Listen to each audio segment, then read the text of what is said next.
Aí tem as questões do ergogênico, Uhum. que é legal falar, porque as pessoas olham e falam, ah, não, deve tomar hormônio o ano inteiro. Explica pra gente aí, Zé Carlos, que não é bem por aí.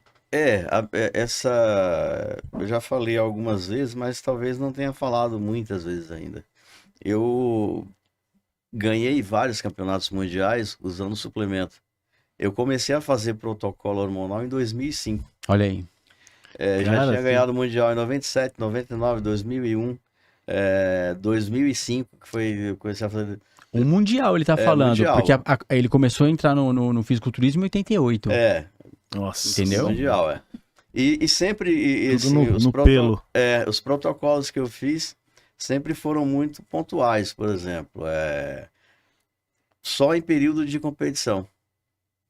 Então, assim, eu consegui preservar muito a minha saúde, por isso, graças a Deus, até hoje não possa ser que venha a ter, né? A gente não sabe o dia de amanhã. Sim. Mas nunca tive um problema por uso de nenhum tipo de substância.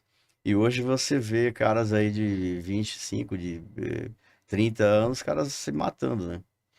Por uso indiscriminado de um monte de coisa. Indiscriminado que você acesso fala. também tá mais fácil agora, né? Muito mais fácil, E o menos é mais, né? E o menos é mais, exatamente. Nessa linha. Quando você tem, de repente você tem um físico que responde bem, você tem que usar o mínimo e extrair o máximo. Mas se o cara não treina, por exemplo, é preguiçoso para treinar, preguiçoso para fazer dieta, então ele vai buscar o recurso mais fácil, que é só tomar as agulhadas e esperar que aquilo seja o diferencial da vida dele. Acha Né? acha que aquilo vai resolver tudo, né? Tudo, exatamente. Ele não precisa nem treinar, nem comer direito, então Se eu apertar o botão, no outro dia eu tô exato, competindo. Então, eu sempre fui muito dessa linha aí, de ser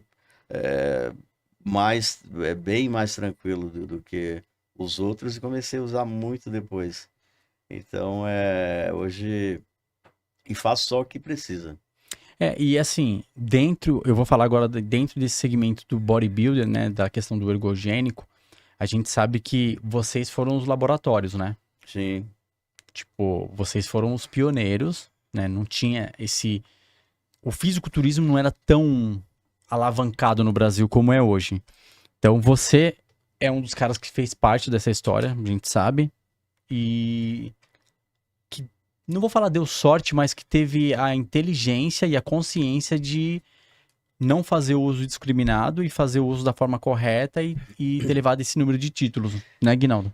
Quando, por exemplo, né? em 90, depois do meu primeiro campeonato mundial, eu tive convite, porque antes a confederação, você tinha por mérito, que era ser, de repente, acho que era até campeão sul-americano, se o cara quisesse, ele conseguia se profissionalizar. E como campeão mundial, era um fato.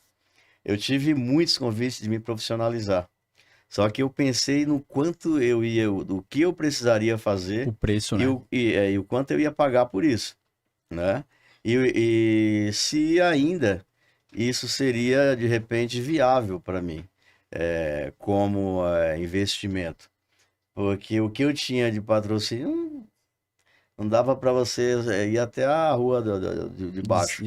Não, que aí você começa a analisar qual o preço que eu vou pagar, aquela pílulazinha vermelha e a pílulazinha azul. Então aqui, né, benefício, azulzinho, vou ganhar título, vou ganhar dinheiro, vou conseguir estabilizar minha família, e a vermelhinha, anos de vida, qual é a conta. Conta não fechou, você analisou, né?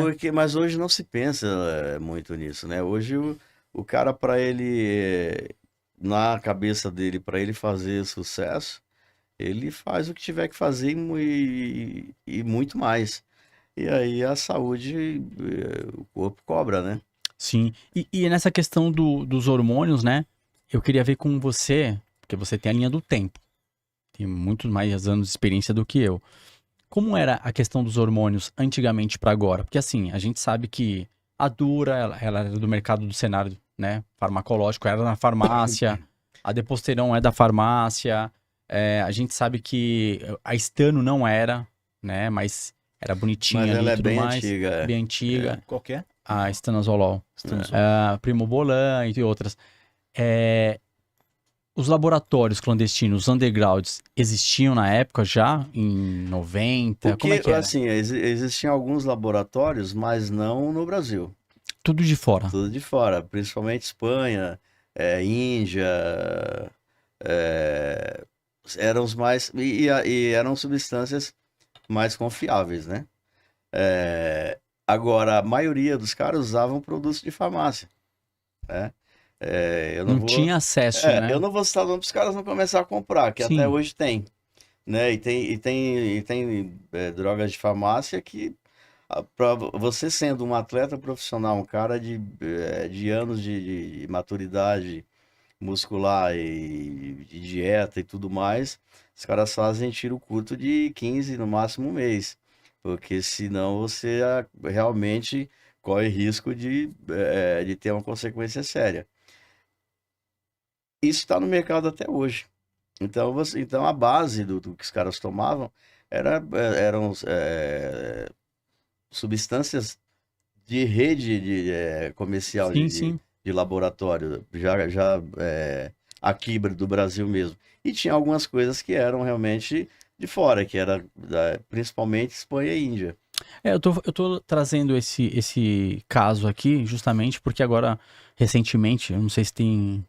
Recentemente o caso, né? Não sei se tem uma semana que estouraram um laboratório aqui no Brasil novamente, mais um laboratório underground, né?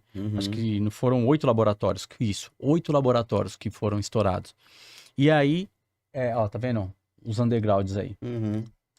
Fez uma operação, o nome da operação chama Kairos. Não sei se você ouviu falar agora isso daí. Não, E aí teve que eles falaram, ó, substâncias que são repelentes de insetos que foram encontrados e tudo mais. Puta. E aí tem a Marcab, Next, Thunder Group, Venom, Pharmabus. Tem mais a Kraft, a Phoenix, e a Black e a Supreme. Que são os undergrounds. E aí os caras falaram que na operação aí gerou mais ou menos aí de valores.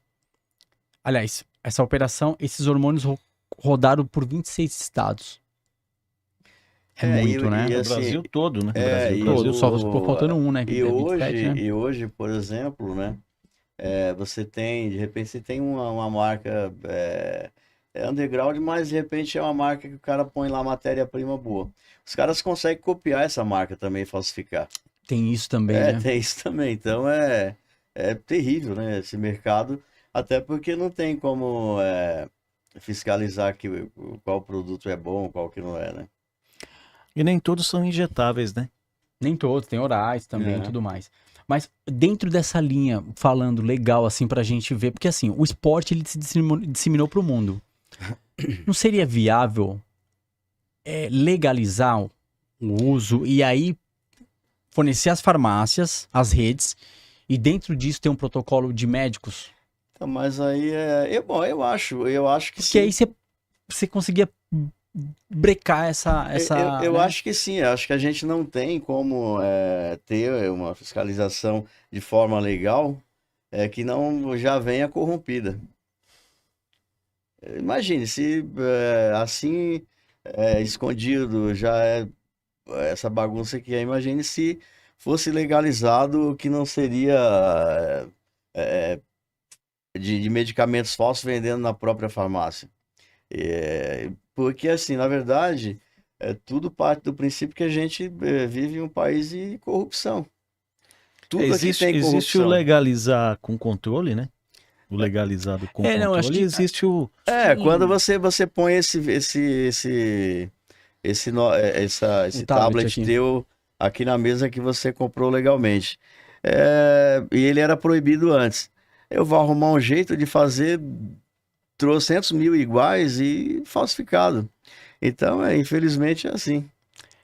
Assim, são várias ideias. É legal o podcast justamente isso, pra gente debater as ideias. Eu creio que se jogasse nas redes, óbvio, teria um controle maior. Tem a Anvisa, tem a fiscalização da vigilância sanitária, etc, etc, etc. E aí, nessas redes, as redes mesmo, né, elas teriam o controle sobre a falsificação. Lógico, a gente vai falar de farmácias menores, que aí tem que tomar um cuidado maior, né? Não estamos discriminando aqui. Mas aí seria as redes maiores. Que é um universo enorme esse universo de farmácias Isso. aí, das pequenas, Sim, principalmente. Mas eu falo A porque... indústria de medicamentos, né? É um monstro. Monstro. Porque assim, o que acontece? O atleta, ele paga o preço por isso que vem acontecendo. E aí o atleta, ele acaba sendo vendo mais marginalizado e não é dessa forma, Sim. né? Ele só recorre para isso porque ele não tem outro recurso. Sim. As pessoas também têm que entender que, é um exemplo, a matéria-prima que ele está comprando, está escrito ali, é primobolan, vamos falar assim, né? Um princípio ativo de uma delas. E aí ela não vende na farmácia. Exato. E ele vai correr para onde? Pro underground. Só que o underground que ele vai pegar, ó, saiu aqui na internet, são inúmeras marcas, né? Eu não sei se foram citadas, acho que 8 ou até mais marcas, né, de undergrounds. E aí, para onde o cara recorre? Se ele não recorrer para ele, não tem para onde recorrer, né? A gente tá falando de um cara que vai competir dentro de um cenário que É. não adianta a gente colocar aqui na mesa que não vai fazer uso de hormônio, que é mentira, né? É uma competição que exige, Sim. né, para chegar nessa qualidade de músculo. Enfim, é uma coisa que ainda tem que ser muito analisada dentro do Brasil. Mas é um universo muito grande, né? E cada vez maior pelo número de praticantes, porque Isso não acontecia antes, né? não, porque não tinha tanta informação também, né? Então hoje eu acredito que os praticantes sejam a quantidade Absurda. esmagadora dos consumidor E e aí, não atletas. os caras entram pra fazer isso, né? É. Desde ajudar, né? Fala, não, vamos fazer a coisa certinha, né? Para o negócio dar Você certo. vê que o tema ele é discutido abertamente, isso aí, né? Em qualquer lugar que você esteja, Sim. sabe? Então é isso que você falou. Antigamente você não tinha a internet, né, cara? Você não porque tinha você acesso a isso. Hoje aprende- você dá um Google ali, você já sabe aprende a o que fazer é um e onde ciclo, tem. Você aprende a fazer um ciclo. Se está certo ou errado, você que vai É ser isso a aí. cobaia do negócio. Porque a maioria tá tudo, só tranqueira, né? Você sabe onde, Mas o que quem usou e onde tem. Eu parto do princípio que deve pegar os princípios ativos de cada substância, analisar as indústrias, né, de laboratórios, colocar no mercado e, através disso, o uso controlado através de pessoas que necessitam ou atletas que sejam monitorados por médicos. É a análise que eu faço. Por quê? Não, porque senão entra em tráfico. Mas é difícil, né, fazer isso aí.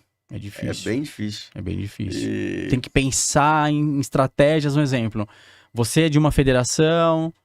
Então beleza. Então, já que é de uma federação, tem acompanhamento médico, tem toda um, né? de repente ser um atleta afiliado, né? uma Então, coisa assim, eu não sei, né? Mas aí, de repente, o atleta afiliado compraria para amigo dele, compraria para o outro.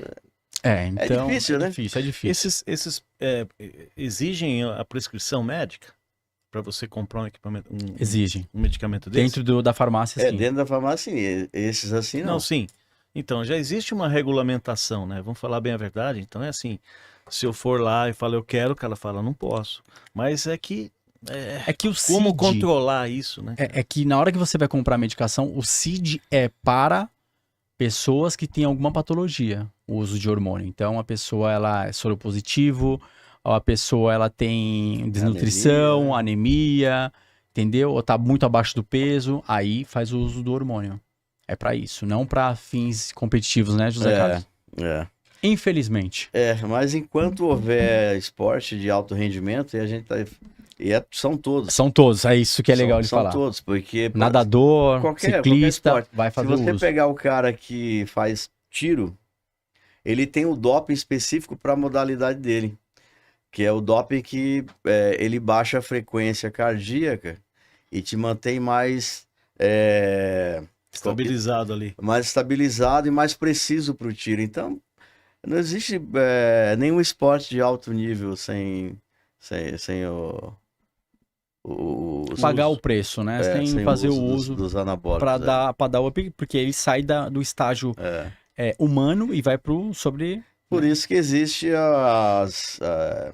as agências de controle antidopagem, né? Senão não precisava existir. Então, é um correndo atrás do outro.